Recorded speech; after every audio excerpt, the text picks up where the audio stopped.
Welcome to the Media Roundtable. We're talking to leading voices in podcasts about what they create, why they create it, and the impact that they want it to have on the world. So if you're a member of the media or the marketing community, or you're a podcast listener who just cares about the impact of the shows that are out there and the messages that you want to advance, we want you to feel good about what you consume, what you distribute, and what you support. I'm your host, Dan Granger. And today we're joined by a very interesting person. His name is Matthew Belloni. Matthew is a founding partner at Puck News, which is a fascinating group and startup that we're going to talk about. He is the former editorial editor at The Hollywood Reporter, among other jobs. He is also the host of The Town, and that's his podcast where he takes you inside Hollywood. He gives you his take on what's getting made, why, who's winning, who's losing, and what people that are actually in show business are talking about. And on his free time, he's also an adjunct professor at USC. Welcome, Matt. Appreciate you coming out to the Media Roundtable. Thanks for having me. So let's just go back to a little bit about your backstory. So you were an attorney that's now a person giving commentary on the goings-on of Tinseltown. Can you talk a little bit about how that transition happened? Sure. I had always had an interest in media. I graduated college and I was deciding whether to go to law school or go right into journalism. I decided to go to law school because I thought that if I didn't go right then, I probably never would. And secondly, I was always very interested in the law, but I always knew that I'd probably get back into media. And after about 5 years practicing as an entertainment lawyer in Los Angeles, I made that transition and I went over to the Hollywood Reporter, which is at the time was a trade newspaper covering the business of entertainment. I went there specifically to launch a legal vertical focusing on entertainment law and entertainment lawyers. It was mid-2000s, right around the time when TMZ was becoming big. And, the Hollywood Reporter said, we don't want that, but we want something that is, more focused on the law and kind of what's really going on. So I did that for a couple of years and kind of rose through the ranks at the Hollywood Reporter. Figured I'd only be there a couple of years and have to move to New York to get into, quote, serious media. But we got bought, we got turned into a weekly magazine. We had some investment put into us. I was able to do a lot of really ambitious journalism there. And then in 2017, I took over as the editor-in-chief role there, the editorial director. Oh, you were editor-in-chief. Wow. Yeah, editorial director is the editor-in-chief job at Hollywood Reporter. And I ran a newsroom, 100 people around the world, weekly magazine, daily 24/7 news product, podcast, videos, events, the whole thing. Well, and that's a prestigious publication. I mean, Hollywood Reporter and Variety. How many years back? How old is Hollywood Reporter? At this point, it's coming up on the 100th anniversary. At the time, it was 90. Actually, I think the 100 may have just passed. But yeah, Hollywood Reporter and Variety are traditionally known as the trades. There are some other digital-only trades that exist now. But it was a really interesting time to work there because I saw the entire digital transformation, and we decided to lean heavily into the news product online while also creating a weekly magazine that would have a glossy look, would have photography, some elevated lifestyle features, things that were much more print oriented that Hollywood Reporter had never seen before. It was a fun product to put together. Yeah, no, it's incredible. And so you were there for a long time. You rose through the ranks as kind of a niche contributor and then ended up running the place. Why did you end up leaving? I left in 2020 because, a couple of reasons. One, I think I had kind of done everything there was to do there, but I also had some disagreements that were reported publicly with the ownership group. I can't really talk about the specifics of it, but it was safe to say that the direction of the publication wasn't something that I wanted to continue with. And more power to the people who own media. They have the right to do whatever they want. I have no hard feelings. I had a time where I was not able to compete with Hollywood Reporter, so I kind of waited that out. And it coincided with the shutdown, with the pandemic. So it was kind of a okay time to be out of the game. No one was really doing much, and it was, I was looking at the media that was covering the industry at the time, and it was pretty grim. So I was able to really think about what I wanted to do next. And I had already been leaning towards something a little bit more entrepreneurial, and I hooked up with a group in New York that was putting together the outlet that eventually became Puck. Matthew, so you left, and now we're in your world today, and the two initiatives that I think are most visible from the outside are your work with Puck and your work with The Town, your podcast. Are those your two primary points of focus right now? I think so. I mean, I launched the podcast a couple months ago, and that's really been something exciting and new. And I'm now coming up on a year of doing my twice a week newsletter for Puck called What I'm Hearing, which is my written vehicle for analysis, news, and a perspective on the entertainment business. And so I'll start with Puck. Puck became Puck was the result of a conversation that I started having with a group in New York. Our CEO, Joe Przicki, John Kelly, who's our lead editor in New York, and they were raising money for what they initially were pitching as kind of a digital magazine, a digital version of a mix between a traditional newsroom and something that is more akin to the Substacks of the world, where they're author driven and the economics favor the talent. And it was interesting to me because I wasn't somebody that wanted to do a Substack. I didn't want that kind of Wild West of being my own boss and trying to build a business on somebody else's platform. That wasn't interesting to me. But I also recognize the limitations of some of these legacy media companies, which have really hurt their talent in the sense that they're not allowed to, write a book without permission. They're not allowed to do television without permission. They're not allowed to do a lot of the things that create brands around journalists. So I was looking for something that would be in the middle of that and allow me to leverage all of the experience I've had in both media and the entertainment industry, but for a brand that I could help build and it could become bigger than just me. And so we started last summer. I started doing a twice a week newsletter, and I really just sent it to 300 people in my Rolodex saying, this is something that we're going to be launching. It's free for now, but ultimately it will be a subscription product. And it started growing. And, by the time we officially launched in September of last year, we had thousands and thousands of people that had signed up for this. And then we were able to bring on other journalists that cover what our coverage area is, which is like the power centers of America: politics, finance, Silicon Valley, and Hollywood. And it's really been our focus to bring in authors, people that have an ownership of their beat, meaning that what they write, what they say matters. They're not junior reporters just, kind of trying to dredge up a little scoop. They're people whose perspectives on their industries are valuable. And putting them all together in one bundle has been a compelling proposition so far, we think. And, now it's just about growing that. Yeah, it's super cool. Is there a metaphor there to like United Artists, or like in the early days of the people who are the creators or the performers coming together and saying, we're actually going to have an ownership in this and have a little more control over our destiny? Is it that sort of thing? I think so. I mean, we are, what we offer is a mix. We offer equity in the brand that we're building. We also offer a salary, so it's not like you're working for nothing with the hope of a payday someday. We also offer incentives where, if you bring in a certain audience, you will benefit from having brought those people into the ecosystem. And we offer the infrastructure that allows people to do their best work.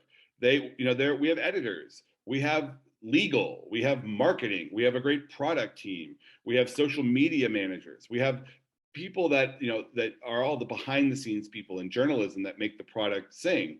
And that's something that we offer that a lot of these go it alone platforms don't. So I think we're combining the best elements of the creator economy and applying it to the fundamental infrastructure that creates good journalism. Everybody's trying to figure this out, right? And it's interesting probably for you because you're you're sharing a lot in common with the individuals and the organizations and corporations that you're reporting on, because you're talking about Netflix, right? And I think there's a fascinating conversation to be had there, where look, we had a moment where everybody was at the peak demand for streaming services, for more content, more choices. And now we're actually seeing some contraction there, and the valuations are changing. And now we're looking at subscription streaming services moving to an ad-supported tier or model. And it's kind of interesting that you're on both sides of the issue. And so I wonder, what are you learning as a practitioner from what you're seeing happen at the world's most valuable content companies? Yeah, there is a bit of irony in the sense that a lot of the issues I am writing about on a daily basis could be equally applicable to the company that we are building by writing about them. So if you look at Netflix, this is a company that has spent wild amounts of money to build its subscriber base to 220 million subscribers around the world. Incredibly impressive. But now Wall Street is asking for a different metric. They're looking at, how much money are you getting per subscriber? What are your actual balance sheet, P&Ls, things like that. Like Netflix, business fundamentals. Right, like business, they're not being valued like a growth stock that is going to forever increase. That people are looking at what this total addressable market is for streaming around the world, and they're saying, what, maybe Netflix is going to have a harder time getting to 400 or 500 million subscribers than we once thought. And that's based on their own projections. It's based on the competition in the market. It's based on everything from inflation to interest rates. All of that stuff is kind of coming together. So it's a real interesting point for all outlets that are in these subscription businesses. Now, obviously, what we are building at Puck is not on the same scale as that. But what we do share is we share this ability to focus specifically on the customer. One of my biggest frustrations when I was running an outlet like the Hollywood Reporter were all the different constituencies that I had to care about. I had to care about advertisers. I had to care about sponsors. I had to care about the publicity machines around actors because I was booking 45 covers a year.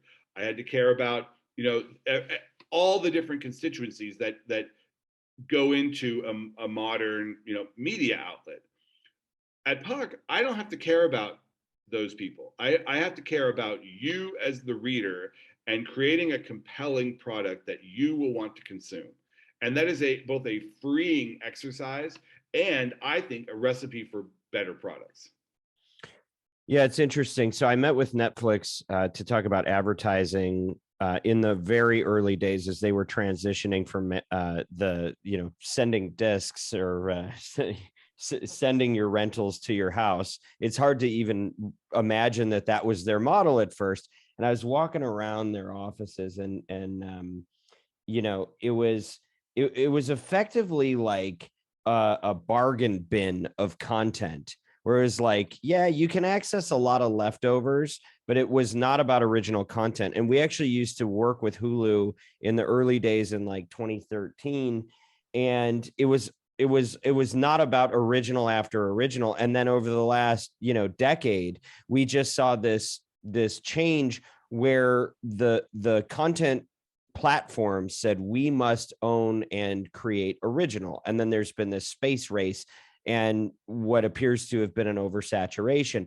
What's fascinating to me as we see a correction on that is that it seems like maybe for the first time since the internet, we have the pendulum kind of went to the end of did the full swing and is now coming back on the notion that you can just keep making new forms of entertainment, and there's going to be enough audience to sustain that, or at least an assumption of that.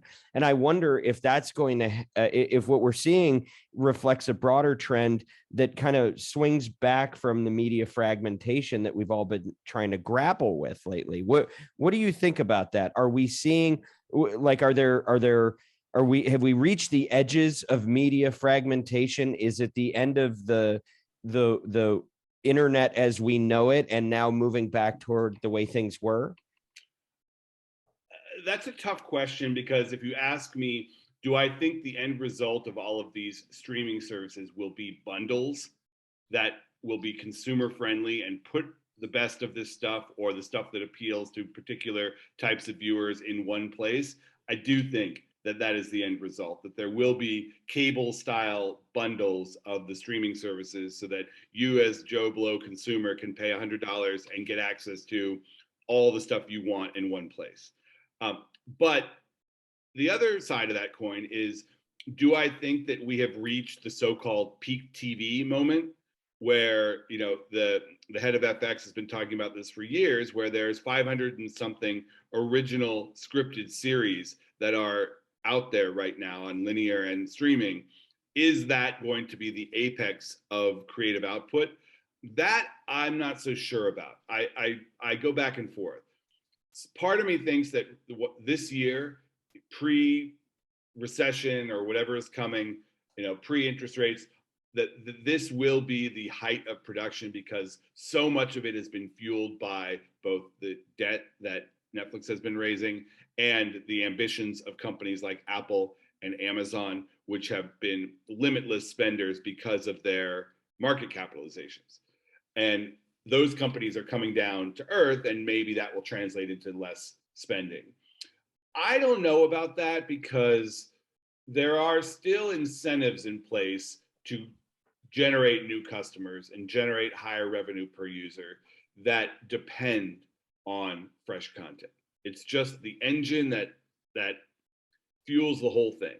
So Yeah, I don't know the answer. Well, and look, there's probably there's probably an army of analysts doing the math on it, but like, you have to think at some point, if you've got 500 plus active TV shows being made, and infinite number of movies being created, and millions of podcasts and millions of YouTube shows, like, there's only enough addressable market in that for so many people to do it as a profession, to actually subsidize it in a sustainable way. And I think we're probably finding the edges of that. And so, you know, what is going to be paid? We have services now that probably won't exist in 5 years. Something Right. like Paramount Plus or Peacock, or, you know, some of these kind of lesser services that have not gained that worldwide traction yet. You know, will they exist? Will they be forced to merge? That's another question. And every time something merges out of existence, a buyer goes away. I mean, you look at what happened to Fox when it was merged with Disney. You know, those outlets became part of the Disney machine, and it's still being absorbed. But for the most part, it led to smaller output, especially in the film side. So will that happen in the TV side when an outlet, you know, if and when an outlet like Paramount Plus or Peacock merges elsewhere? Yeah, I mean, I think as a consumer, I look at it and I'm just like, okay, I go to these services so I cannot feel overwhelmed by all of the things that have to get done in a day. And then you end up going on those services and feeling very overwhelmed because you see so many good things that you actually don't even know how to make a decision. Right. And so yeah, they got to fix that. Discovery is a big problem in streaming right now, because the services I mean, Netflix is really trying with these top 10 lists and with, you know, the plugging stuff via the algorithm, but it's still overwhelming, and they have to do a much better job of curation and pushing stuff to the right people. So let's get back to the advertising business. Are we going to see advertising on basically every platform, even if it started as a real purist, no, we don't allow sponsors here? Well, the Netflix shift on this is a game changer. I mean, even a year ago, people would have said never, never, never, not going to happen. Now it's going to happen within the end of the year, they say. I think all of the companies that produce video for streaming are launching or already have an ad tier, except Apple. Mm-hmm. And, you know, Apple is unique in that they don't actually have to make money on this product. They have, you know, it's sort of a brand halo loss leader type thing to provide value to people in their ecosystem, at least so far. So everybody else is pursuing an advertising tier. And that says something that, both the advertising business is a great business to be in, and consumers are asking for content at a lower price point. I mean, if we're heading into a recession type environment, people are really going to look at the prices they're paying for these services. And if you can get Netflix for $10 a month instead of 15, sure, I'll endure some ads, most people would say. Mm-hmm. Yeah, well, and as an advertising agency, I think we welcome that as consumers.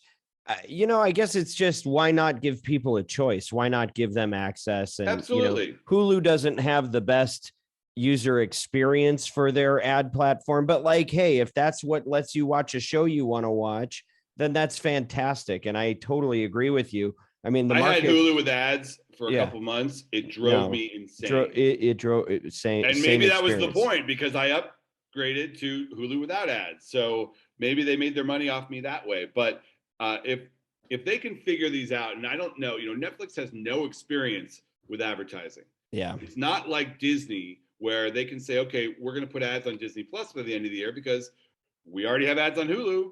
We already have linear cable networks that have been selling advertising for decades. They have the infrastructure and the relationships with brands to do this. Netflix kind of has to build this from the ground up, or partner with someone to build it from the ground up. And that's going to be a big challenge.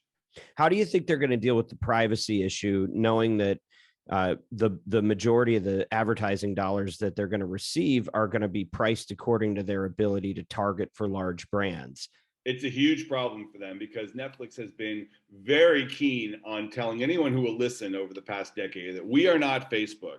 We are not tracking you. We don't know anything about you. Ted Sarandos said this to me personally. He's like, I don't know if you're a man or a woman. I don't know anything about you other than what you watch. So I think that is going to change. Yeah. Indeed it will. Okay, so let's spend a minute on your podcast. How much of your focus is on the podcast versus everything else? I devote a couple hours most mornings to it. Mm-hmm. The backstory here is that we when we're devising our audio strategy for Puck, we kind of poked around and we're deciding what kind of a show I should do, what kind of a partner we would want to have. And we ended up talking to The Ringer, which is owned by Spotify, and it's the Bill Simmons led company that does a lot of sports podcasts, but they also have a ton of culture podcasts. And I listen to a lot of Ringer pods. I love things like the Rewatchables and some of their other, kind of savvy and insider but accessible shows. And I thought there would be a market, and thankfully Bill agreed, for an insidery podcast that would take people into the conversations that people inside Hollywood are having. We're not a fan show. We don't talk about, who should have died in the Marvel movie. Mm-hmm. We talk about the strategy behind the Marvel movie and why they are releasing more shows on Disney Plus. And is there Marvel overload on Disney Plus and in the theaters? Those kinds of issues. And Bill was very supportive. He said, absolutely, because they have a lot of savvy audience that listens to shows like Rewatchables and other things that they do go into a lot of the backstory of these movies and a lot of the businessy stuff. And I felt that I could really add to that. And plus, I know a lot of people within the industry that I could have on as guests to talk about certain issues. If the Johnny Depp Amber Heard trial is going on, I know a divorce lawyer I can call to come on and talk. And, I know all the analysts and everything. Yeah, so that we're into a rich pocket here, because you talk about something like the Will Smith slap, the Amber Heard, Johnny Depp stuff. Like, why is that important for audiences? Why does that matter? Or are we just rubbernecking? I think that there is an element of that to this, but first of all, it's a fascinating human story. Yeah. But unlike all the other 5,000 unlike the 5,000 podcasts that talked about the Will Smith slap, mm-hmm. I was in the room. I was there. I watched it firsthand. When did you realize that it was real? Oh, almost immediately. Really? I mean, when the slap happened, I thought it was a bit, as did everyone. But when he But started then yelling, when he started yelling, like that is not yeah, something that Will Smith does. That's not something that would have ever been planned. And the Chris Rock reaction to it, you could tell. I mean, he was flustered. And then I started getting texts from everybody in the world because it was bleeped on TV, and they knew I was there, and they're like, "What just happened?" So I knew that once it was bleeped, and once that he started screaming from that it was real.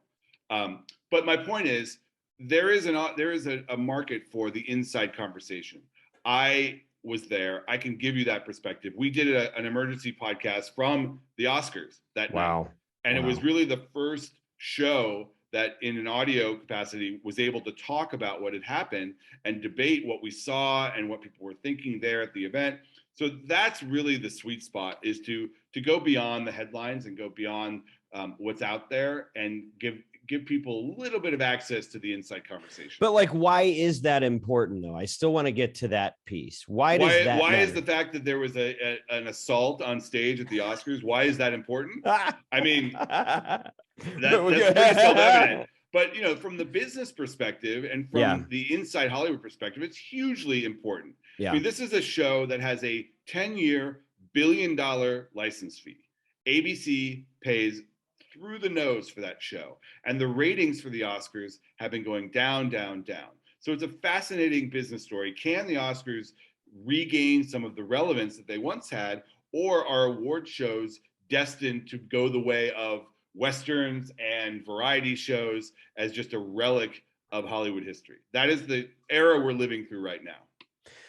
And when you look at the slap and think about the most recent event with Dave Chappelle getting attacked on stage, do you tell me if you buy this? To me, I look at those two events and I go, okay, we're seeing something interesting here. And that is that we have different expectations about what is allowable, what type of speech is allowable in this country. And perhaps we have gotten to a place where the acceptance that people may, sticks and stones has changed. And the expectation now is that no, these things are not permissible, and by any means necessary, they must be stopped if the speech is harmful, where you see speech being responded to with, physical violence in the real world. Do you buy that? I think it's two separate issues. I mean, what happened to Dave Chappelle is unfortunate, but I don't know that the person who attacked him was trying to prevent him from talking. The other Dave Chappelle controversy is much more apt on that point, which was he was under fire from Netflix employees and a lot of the transgender community for the content of his most recent special, which focused heavily on jokes about trans people. Right. And that was an interesting question for Netflix, because they were put in the position of having to defend content that a lot of the Netflix executives personally did not support. But ultimately, the head of Netflix, Ted Sarandos, he said, we are going to back Dave Chappelle, and we feel that comedy has its place on the service, and we don't agree with everything that we put up, but we are going to support our talent.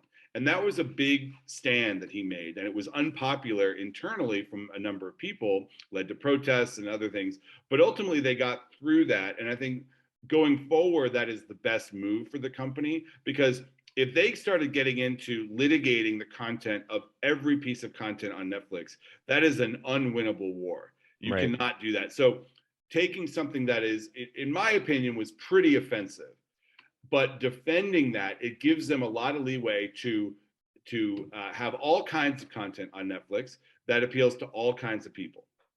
So we're in this environment where, even if we've seen some of the edges of how much content you can afford to create, it's so fragmented that, and it is so challenging to have any type of real content moderation.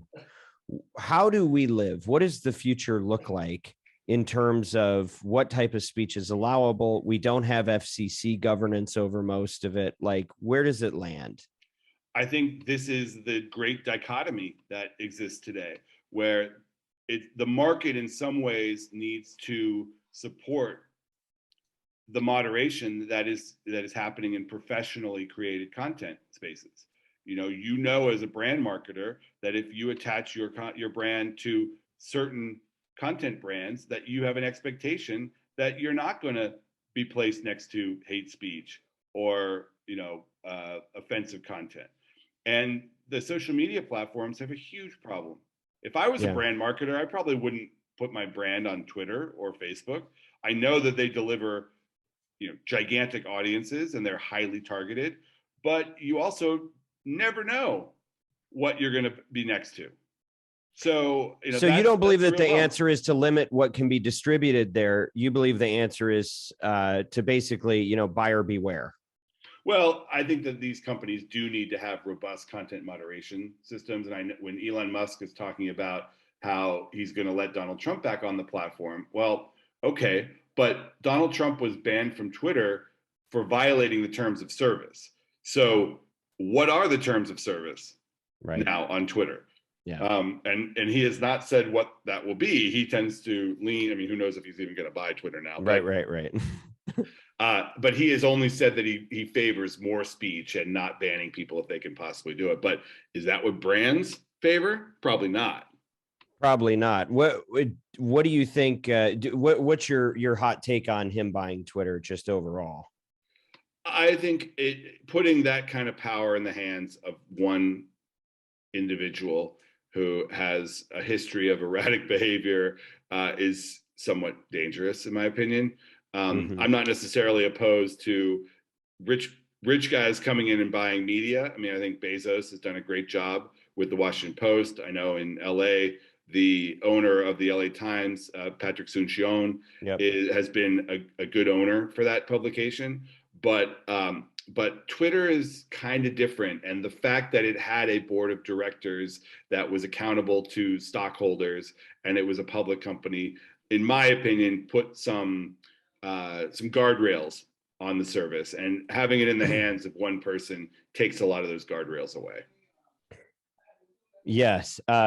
So I know we're coming close to the end of our time here. Interestingly, one of your partners at Puck, we had Baratunde on the show a few weeks back, and he was actually with us at South by Southwest at an event that we did where we co-launched a brand safety tool called Barometer. And basically our thesis is that, we're not optimistic that there's a viable way to really regulate speech on platforms. It's a very, very hard thing. I agree with you on the content moderation. It needs to be clear. It needs to be enforced, and things that are illegal need to not be there. But for the rest of it, it gets so arbitrary. But what we can do is provide nutrition labels. We can help advertisers and consumers know more about a credible third party telling you what it is you're actually getting yourself into by engaging with it, and let people make their own choices once they've been informed, just as we stock shelves with all kinds of products.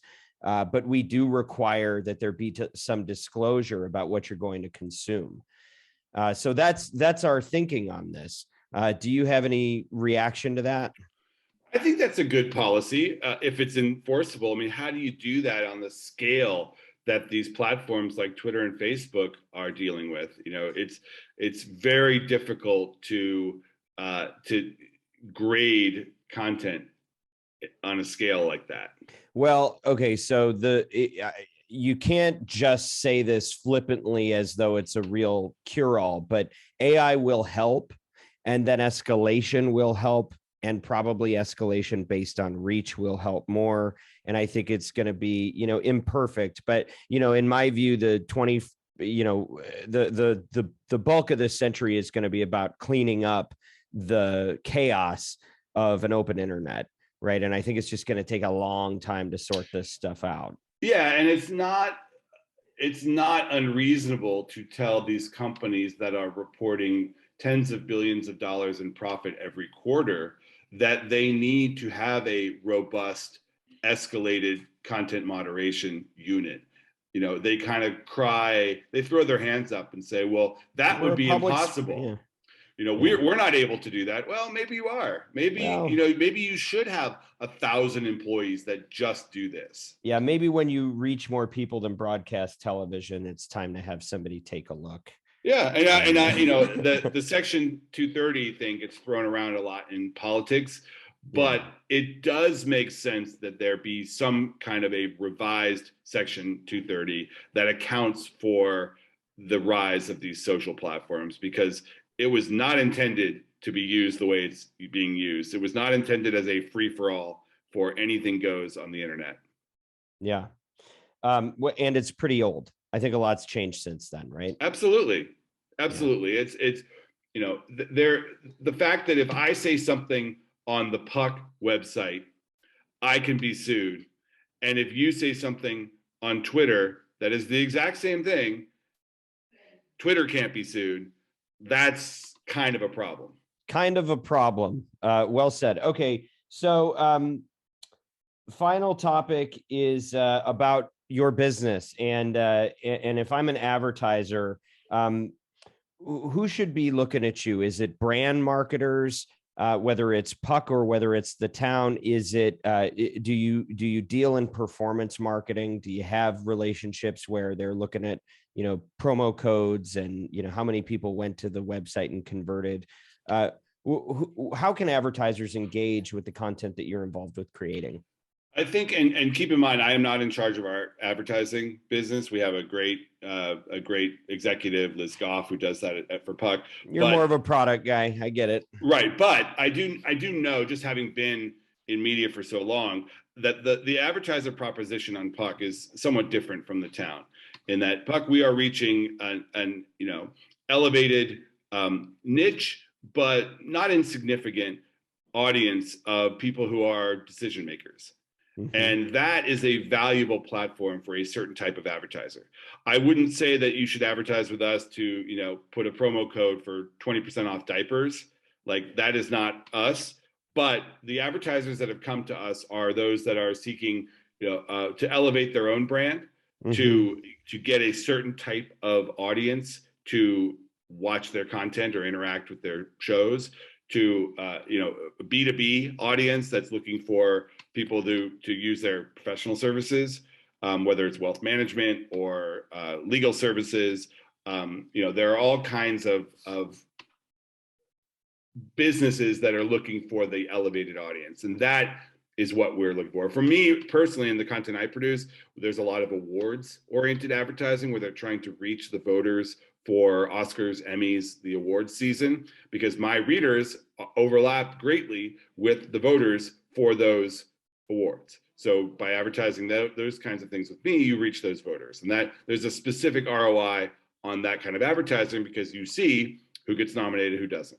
Yeah, it's like the billboards for your consideration around LA. It's not something you're going to run across the country, but it does have a specific value here. Very helpful. And it's only valuable if you can reach those audiences, which, with the kind of content that I'm producing and the background that I have and the profile that I have within the industry, those are the people that are interested in what I'm doing. And for the people like me who think that this is fascinating content, and want to follow more closely what you're doing, what call to action would you give them? I do a newsletter on Puck. So puck.news is our website, and you can go there and sign up. One note on the advertising on the town, and we're part of the Spotify network. So Spotify has a much larger purview. They are selling to those large consumer brands, and they have big advertising relationships there. So I'm part of that. And do you do endorsements? What do you mean? Well, will you take the maybe not diaper brand, on air ad like read? Can you take a Quip toothbrush and pitch on your show about how much you love using it, provided that you actually do use it and love it? Yeah, I would do. I haven't done the ad reads yet, but I would totally do that for the podcast. Like, I'm not allergic to that. But that's our whole business, basically. Yeah. That's fine. I haven't actually done it yet. I just started 6-7 weeks ago. Yeah. We'll get you there. We'll get it going. Good. Okay. Well, that's helpful. Matthew, this is a lot of really important and interesting content for what we're all doing for a living here. So thank you for taking the time to talk to us. I hope that the conversation continues. Yeah. Thanks for having me. This show is dedicated to our mission of mobilizing marketers to advance truth and civility in journalism. We value clarity, truth, fairness, respect, de-escalation, and tolerance. And if you like what you're hearing and you want, please help us spread the word. And remember to share and review and invite others to join our movement. We like your feedback, so shoot us a note anytime through the mediaroundtable.com. And if you're a marketer who wants a little help balancing your business objectives with your brand values, also reach out to our agency, Oxford Road, by visiting oxfordroad.com and subscribe to our weekly newsletter, which is free. It's called The Influencer. Special thanks to Bianca, Kyle, Jennifer, Amy, and the team at Podcast One, and always influence responsibly.